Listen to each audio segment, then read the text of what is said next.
अस्सलाम वालेकुम friends, welcome to the my channel paradise kitchen. मेरे पैराडाइज किचन में आपको खुशामदीद है फ्रेंड्स।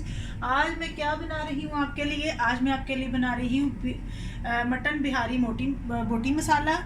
मटन बिहारी बोटी मसाला जो है वो आप बीफ से भी बना सकते हैं, ये आपकी मर्ज़ी है कि आपकी चॉइस है। ये देखिए फ्रेंड्स, सबसे पहले तो मैं आपको एक चीज़ बताऊँ।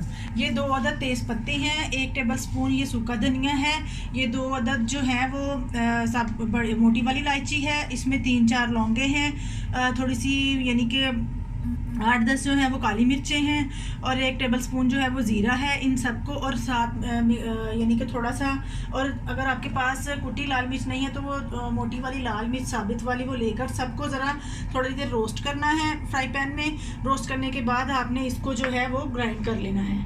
अगर आपको ये नहीं करना चाहते तो आप बेशक बाज़ार से भी बिहारी बोटी मसाला लेके आ सकते हैं। तो फ्रेंड्स, ये मेरे पास 1 किलो जो है वो मटन है। इस मटन में मैं ये देखें 2 टेबल स्पून अदरक लहसुन का पेस्ट है वो लगाऊंगी, और 1 टीस्पून जो है मैं नमक इसमें डालूंगी। और ये देखिए फ्रेंड्स, 1 टीस्पून मेरे पास सुर्ख वाली लाल जो हम आम यूज़ करते हैं लाल मिर्च वो है। 1 टीस्पून मेरे पास हल्दी है, और 1 टीस्पून ही जो है कश्मीरी लाल मिर्च है। ये कलर के लिए डाल रही हूँ, अगर आपके पास नहीं है तो बेशक ना डालें, इससे ज़रा कलर जो है वो अच्छा आ जाता है। और मैंने ये जो मसाला बिहारी मसाला आपको बताया है साबुत, ये वाला मैंने मिक्स ग्राइंड कर लिया है। इसमें मैंने साबुत वाली लाल मिर्च भी डाल ली थी, वो मेरे पास मौजूद थी।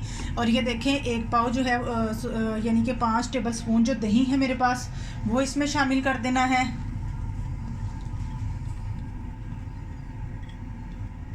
ये देखें फ्रेंड्स, और ये 2 अदद प्याज जो है इनको ब्राउन करके ग्राइंड कर लिया है मैंने।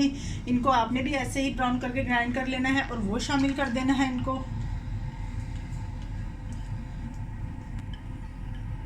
और फ्रेंड्स, इसको अच्छी तरह से मिक्स करके सारे मसाले को आपने तकरीबन 2 घंटे के लिए जो है वो रख देना है।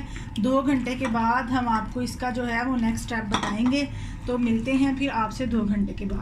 घंटे गुजर गए हैं फ्रेंड्स। इसमें आपने आधा कप जो है वो ऑयल डालना है। ये मैं इसी ऑयल में मैंने इसका जो था ना प्याज वो ब्राउन किया था, मैं वो वाला ऑयल जो है वो उसको ज़ाया करने के बजाय इसी में यूज़ कर रही हूँ। और थोड़ा सा और मेरे पास जो है मैं ऑलिव ऑयल यूज़ कर रही हूँ। आपके पास जो नॉर्मल ऑयल है या घी है वो आप यूज़ कर लीजिएगा। ये हाफ कप या आपके अपनी पसंद के मुताबिक डाल लें। इसमें 1 टीस्पून जो है वो ज़ीरा डाल लें।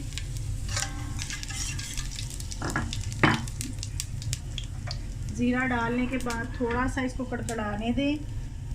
जब ये ज़रा सा कड़कड़ा जाएगा ज़ीरा, तो आप इसमें ये जिसमें हमने मटन को जो मसाला लगाया था, मिक्सचर जो तैयार लगा कर रखा था,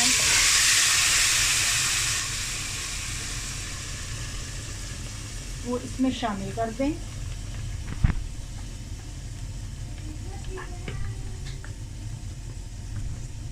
ये अच्छी तरह साफ कर लें मसाला सारा। जी तो फ्रेंड्स, अब आप इसको अच्छी तरह से फ्राई करें 10 मिनट तक।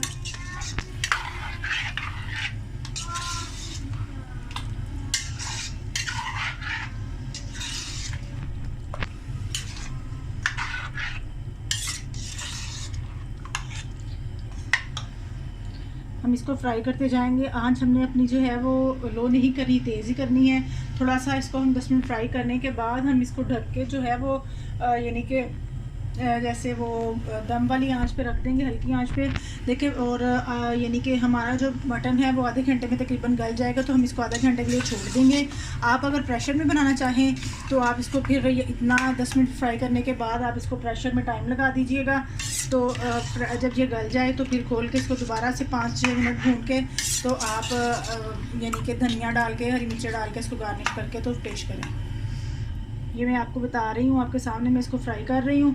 मैं थोड़ा सा फ्राई कर लूँगी तो फिर मैं इसको साथ ही वो यानी कि दम पे छोड़ दूँगी आधे घंटे के लिए, ताकि मेरा जो मटन है वो अच्छी तरह से गल जाए। जी तो फ्रेंड्स, ये देखिए मैंने इसको 10 मिनट तक फ्राई किया है।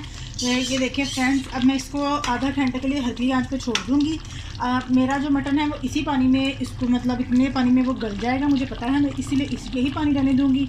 और अगर आपका जो मटन है वो या बीफ है, अगर आप चाहें तो और पानी डालना चाहें तो और डाल के पानी, तो इसको जितनी देर आपका गोश्त गलने में टाइम लेगा उतना टाइम आप धीमी आंच पे रख दें। अगर आप चाहें तो इसको प्रेशर भी लगा सकते हैं, लेकिन मैं प्रेशर में नहीं बना रही, मैं इसको धीमी आंच पे आधा घंटा रख देती हूँ और मिलते हैं आधे घंटे के बाद।